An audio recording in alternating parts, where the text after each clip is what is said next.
The merge contact action helps you identify duplicate contacts and adds information in the newer contact record to the oldest existing record.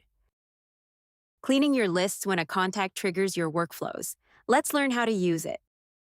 Head to the Workflow tab in the Automation section in your account, then select an existing workflow or create a new one to begin. Add the Merge Contact action at the appropriate point within your workflow. Select how you want the system to identify the duplicate contacts.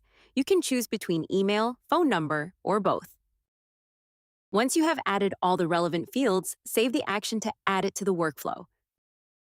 This action keeps your contact lists clean by allowing duplicates when it serves you, preserving the older contact record and meticulous execution logs for every merge. By leveraging this feature, you can automate the search for specific contacts based on your selected value and ensure your contact list is correctly updated, even if you are currently allowing duplicate contacts in your account. We hope you enjoy it.